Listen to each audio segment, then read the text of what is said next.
বাসাতে তেমন একটা সময় কাটাচ্ছে না। আস্তে আস্তে দেখা যায় যে ওদের যে ইসলামিক যে মূল্যবোধ যেগুলো আছে এগুলো আস্তে আস্তে কিন্তু ওর থেকে দূরে সরে যাচ্ছে। তো মা বাবা একটু চাপ দিল যে কি অবস্থা, তুমি মাথায় কাপড় দিচ্ছ না, তুমি এখন একটা প্যান্ট পরা শুরু করছো। তো ও বলতেছে কাজের জন্য এটা করতে হবে। ফ্রেন্ড এখন আমাদের আগে ছিল মুসলমান, আমাদের কোনো প্রতিবেশী, এখন ফ্রেন্ড হয়েছে মোর অন্য ভাষার লোক। খারাপ কিছু না, দ্যাটস ফাইন। কিন্তু দেখা গেল যে ওর যখন 19 বছর হলো, প্রায় এখন কথার আর্গুমেন্ট হচ্ছে, তুমি এটা করতেছো না কেন, আমি এটা করবো না। আগে ছিল আমি করতে পারতেছি না, আমি করবো না এটা। এখন এমন একটা পর্যায়ে গেল যে ও ঘর থেকে বের হয়ে গেল। তরুণরা আসছে আমার অফিসে এসে, মানে মায়ের চোখতে তো কান্নার পানি ঝরতেছে, বাবাও খুব হতাশ, কি করে বুঝতে পারতেছেন না। তা আমি যেহেতু এই দেশে একটু বড় বড় বলতে আমি এখন আসছি 14 বছর বয়সে আসছি, তো আমি কিছুটা বুঝতে পারি। তো ওনাদেরকে আমার এটা অ্যাডভাইস ছিল তখন, যা হওয়ার তো হয়ে গেছে, এখন যত বেশি আপনি টাইট দিবেন তত বেশি আর ভাঙবে। তো ওর সাথে ফ্রেন্ডশিপ করার চেষ্টা করেন, চেষ্টা করে যেন ঘরে ফিরে আনা যায় কিনা, যদি না আনা যায় অ্যাটলিস্ট ফ্রেন্ডশিপ রাখেন যেন বেশি দূরে না চলে যায়। এখন অলরেডি টু লেট। এটা একটা কাহিনী না, অনেক কাহিনী। 16 বছরের একটা বাচ্চাকে নিয়ে আসছেন ওদিন হাসপাতাল থেকে ডিসচার্জ, 16 বছরের, আত্মহত্যা অ্যাটেম্প করছে, সুইসাইড অ্যাটেম্প। তো অনেক বড়ি খেয়ে ফেলছে একসাথে, কেউ ধরছে, ওর সাথে অ্যাম্বুলেন্স কল করছে, বাসায় নিয়ে আমি হাসপাতালে নিয়ে গেছে, পাম্প করা হয়েছে, বাঁচানো গেছে। কিন্তু একটা চিন্তা করে দেখেন, একটা ইয়াং মাইন্ড এত বড় একটা ড্রাস্টিক একটা ডিসিশন নিচ্ছে যে আত্মহত্যার মতো একটা সাংঘাতিক একটা বিশাল একটা পদক্ষেপ নিতে হয়েছে, বাধ্য হয়েছে। এরকম আমরা অনেক ঘটনা দেখি। আলহামদুলিল্লাহ ইসলামের মধ্যে কিন্তু কিভাবে টিনেজদেরকে আপনার ফেস করতে হবে অনেক শিক্ষা আছে। এবং আমাদের ইসলামের কিন্তু রঙিন যে চ্যাপ্টারগুলো সব ইয়াং ইয়াং সাহাবাদেরকে নিয়ে, ইয়াং ইয়াং আপনার নবী করিমদেরকে নিয়ে কিন্তু রচিত। আলী আদালামকে রেখে কিন্তু নবী করিম সাল্লাল্লাহু আলাইহি ওয়াসাল্লাম হিজরতের সময় ওনার বিষয়তে সহায় গেছিলেন, এত পরিমাণ আত্মবিশ্বাস ছিল। ইউসুফ আলাইহিস সালাম কিন্তু অনেক কষ্ট করছেন ওনার ইয়াং বয়সে, এবং ওনাকে অনেক ট্রায়াল ট্রিবুলেশন ফেস করতে হয়েছে, এবং পরবর্তীতে উনি ওয়ান অফ দ্য প্রমিনেন্ট আমাদের মুসলমানদের প্রফিট হিসেবে ওনার আবির্ভাব হয়েছে। কিন্তু ওনার যে ট্রায়াল উনি ফেস করছেন ইয়াং বয়সে, ওটার কারণে কিন্তু উনি ওই পর্যায়ে পৌঁছতে পারছেন। আমাদের এখানে কি টিনেজার কেউ আছেন নাকি? 13, 11 to how old are you now? 16, mashallah. Anybody else between the age of 11 to 19? How old are you? 11, perfect. What about you? 14, okay, so we have few candidates now. Okay, mashallah. So I'm going to talk to you directly for a few minutes, and then I will turn my attention to the parents and the rest of us.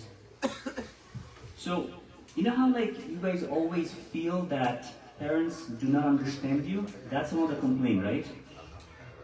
Whatever happened, parents don't understand us. What's going on? Like, I mean, why they're not listening to us? I want this, I want an iPhone. Why they're not giving us? I don't want to pray 5 times. What's going on? I mean, why do I have to pray 5 times? And listen, I know you guys are confused. And I was confused too when I was at your age. Because when I went to high school, basically all my friends were non-Muslim. It is okay to be confused.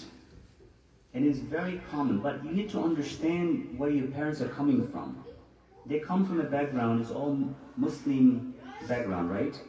They were surrounded by Muslims all the time. They grew up in an environment where they did not know any other culture other than Islamic culture. In this country, what is going on?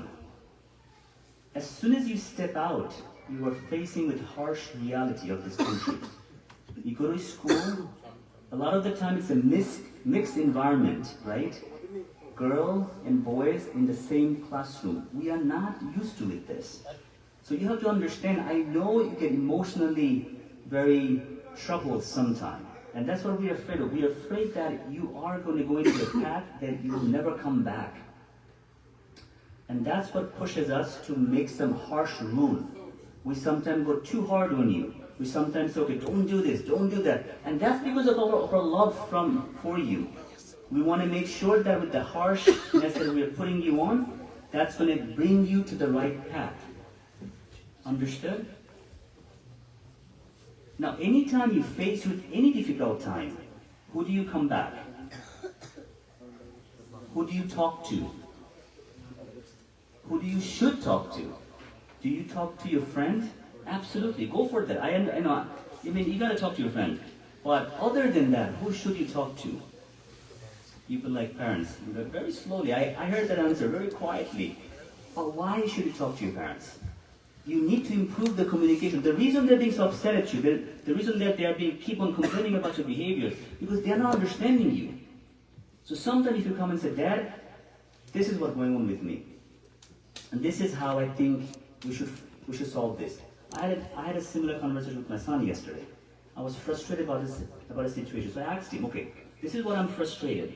And I was angry, I was pissed off. And lately I've been noticing I can't really keep my anger down. Just keep on rising. And I'm ashamed about it. I mean, I am ashamed. I shouldn't be so mad and upset about certain things. I should have that control. I feel like my amygdala is becoming more mature, and my prefrontal cortex is not mature anymore. So this is when I ask my son, okay, what can I do to make this better? So I would ask you guys, whenever you face a tough situation, go talk to your parents, it's okay. Don't just shut down and close the door and lock yourself in the room and be on the iPad and talk to your friend. Express your feeling. Communication is always matter. When you communicate to your parents, maybe they will not listen the first time. I'm not saying they, and I'll tell them after we finish in Bangla, they will listen, inshallah. But you gotta be the one to come forward too.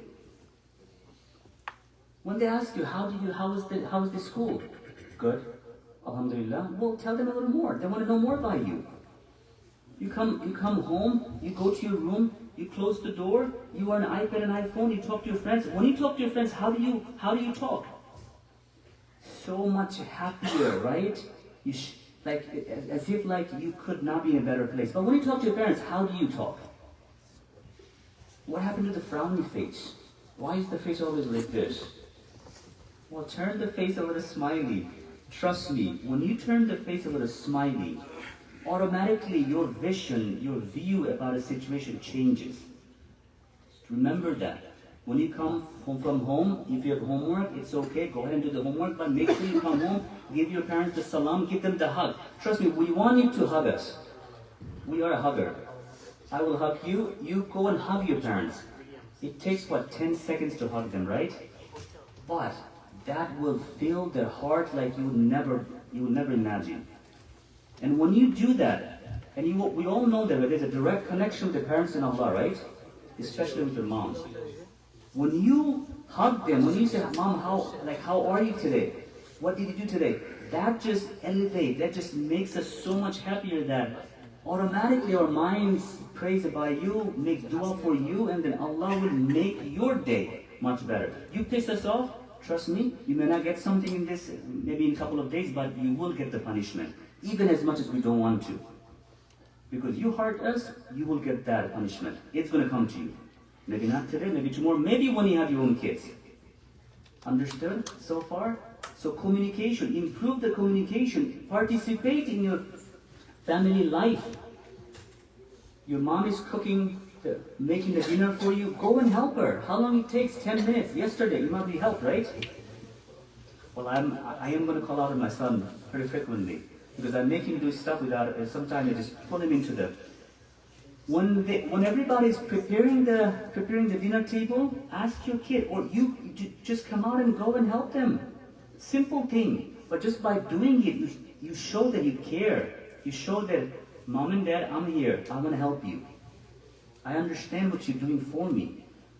After you taste that food, alhamdulillah, Mom, that food was very good. I like it. Hey, can you please cook for me more? Automatically, trust me, your mom will cook that food more, as long as it's healthy. If it's unhealthy, I don't know much about it. Are we clear so far? I don't want to burden you with too many things, but trust me, the smile, the connection, the communication, a little bit of time spending with the family goes a long, long way.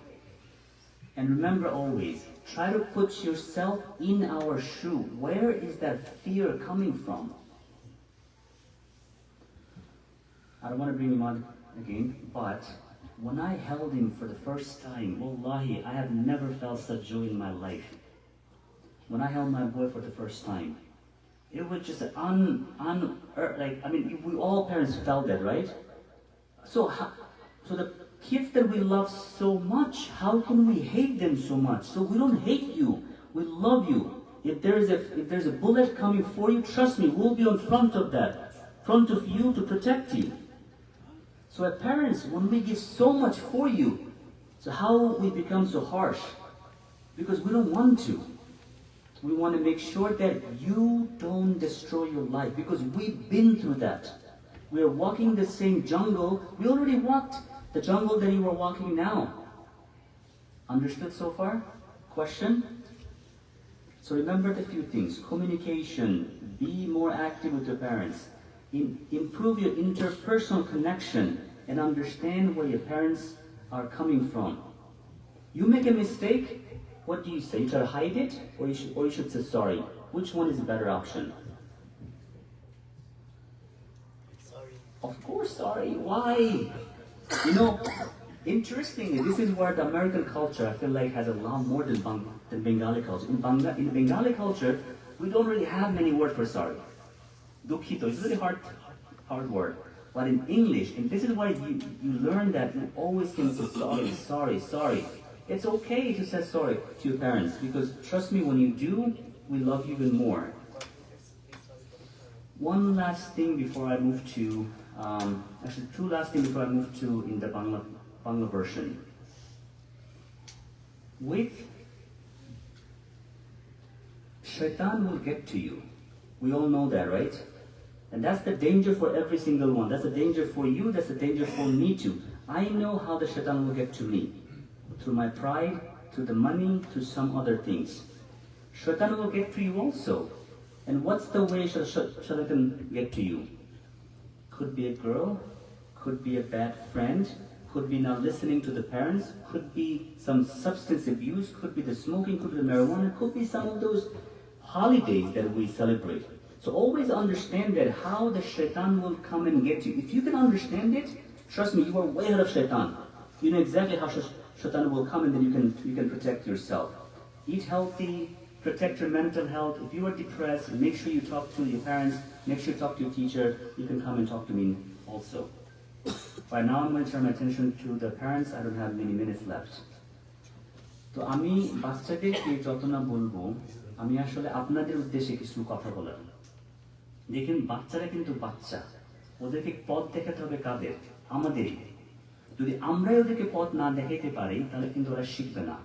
আপনার বাচ্চা যদি রাগ করে, first আপনি আপনার দিকে তাকান, আমার বাচ্চা এই রাগটা শিখতেছে কই থেকে? কারণ ওরা কিন্তু স্পঞ্জের মতো, they just absorb everything. তো যদি ওরা রাগ করতেছে আজ, নিশ্চয়ই আমার কোনো মিস্টেক আছে। Alright, kids can go, kids can leave, kids can go. You guys can go in the basement. You can go and play in the basement now.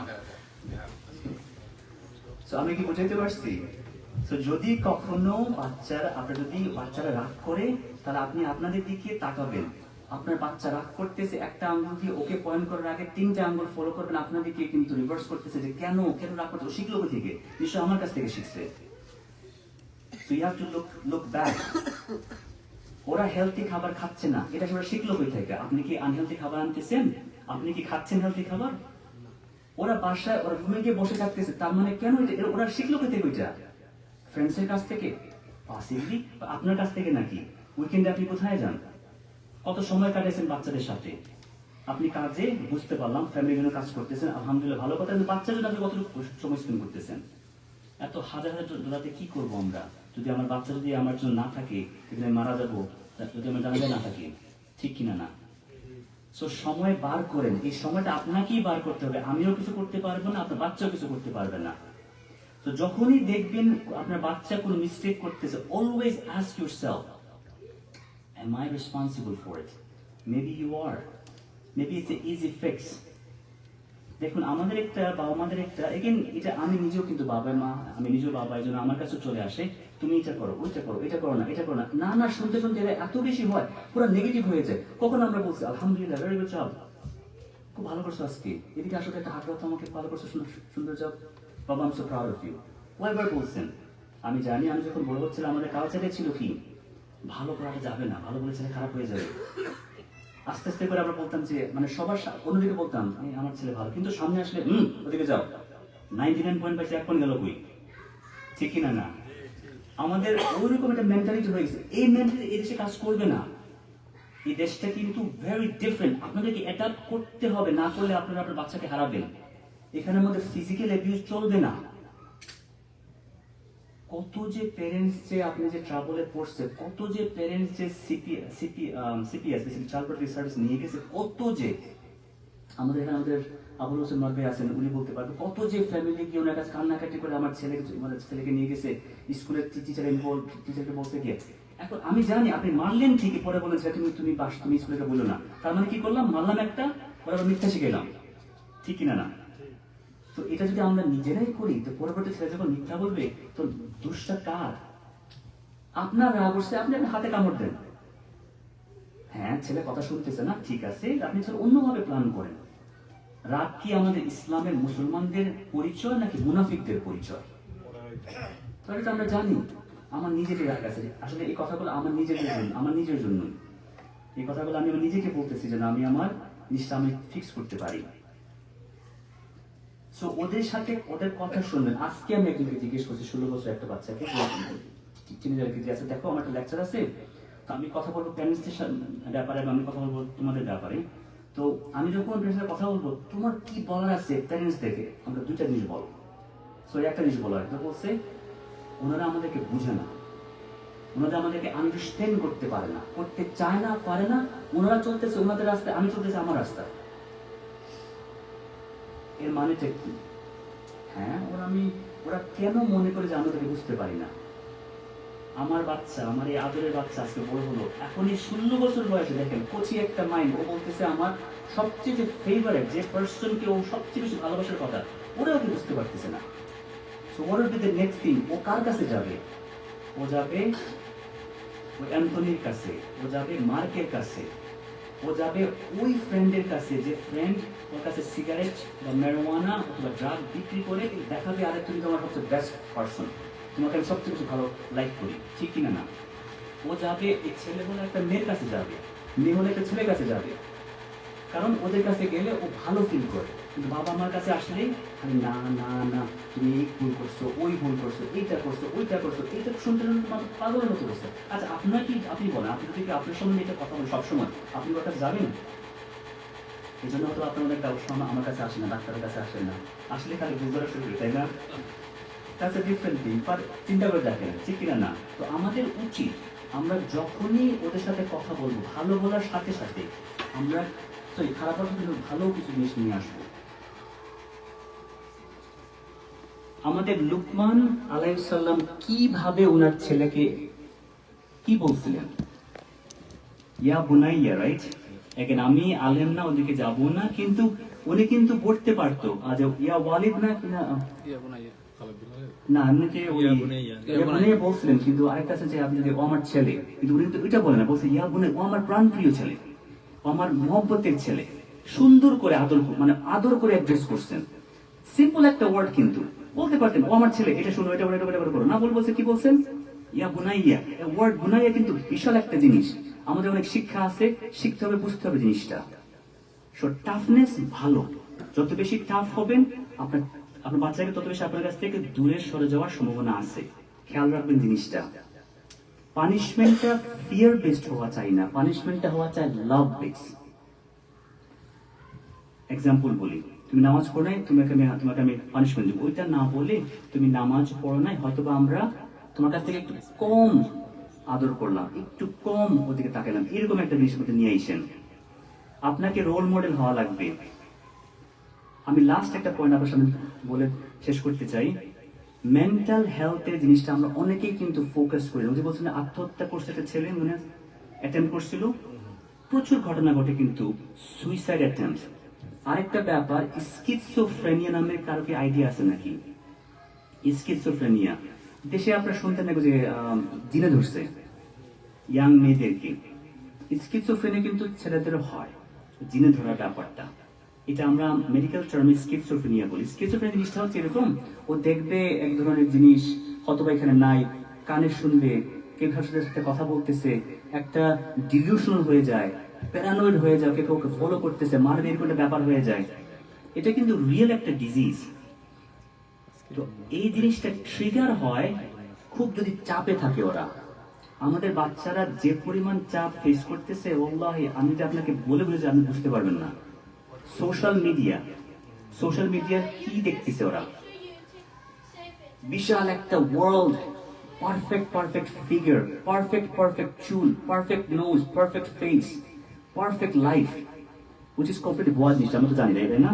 এরকম দাঁড় করে আপনার করে ছবিটা আপনার এডিট করে ছাড়তেছে, কিন্তু আমাদের বাচ্চা দেখতেছে আর দেখো তো এই ছেলেটা এই মেয়েটা কত সুন্দর, এই ছেলের বাবা মা কত ভালো, ওদেরকে কত কিছু কিনে দিচ্ছে, কিন্তু আমার ছেলে আমার বাবা মা এটা করতেছে। তো এটা অত্যন্ত প্রেশার থাকে, পিয়ার প্রেশার থাকে।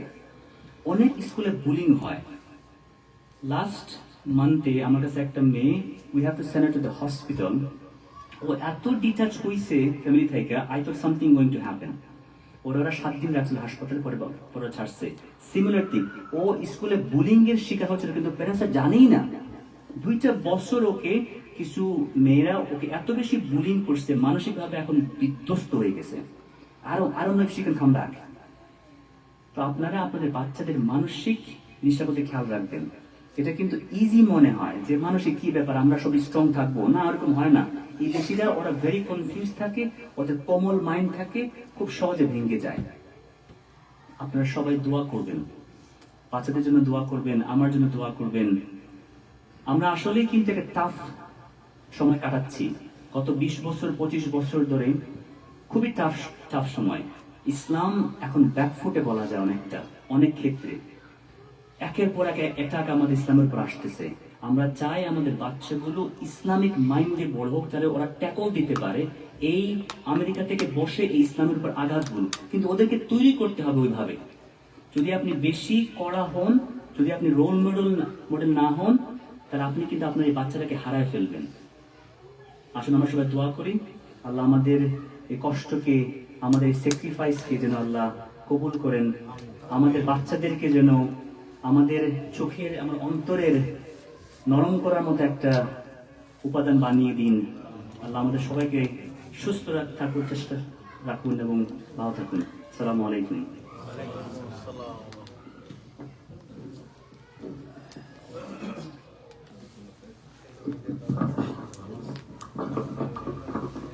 ধন্যবাদ ডক্টর ফাহিম ভাই, অত্যন্ত যুগোপযোগী এবং প্রয়োজনীয় একটা আলোচনার জন্য। ওনার আলোচনা আরো শুনতে ইচ্ছা করছে, বাট আমাদের সময় যেহেতু আরো একটা লেকচার আছে প্লাস এশার নামাজ আছে, তো এখন আমরা আজান দেব। নামাজ যদি আমাদের 6:45-এ, আমরা কি ওযু করার জন্য 1 মিনিট ইয়া করবো? জি, 7, তাহলে 6:50-তে আমরা নামাজ পড়ি। আমি অনুরোধ করছি আমাদের তাসিনকে আজান দেওয়ার জন্য, এবং সম্মানিত খতিব বিএচসিসি মসজিদের ইমামকে আমাদের নামাজ আজকে পড়ানোর জন্য অনুরোধ করছি। তো আপনারা যারা ওযু লাগবে ওযু করতে যান, আমাদের আজান হচ্ছে এখন। ইনশাআল্লাহ নামাজের পরে আমাদের আলোচনা, লাস্ট আলোচনা, এবং আমরা ইনশাআল্লাহ এখন ডিনার হবে। ধন্যবাদ।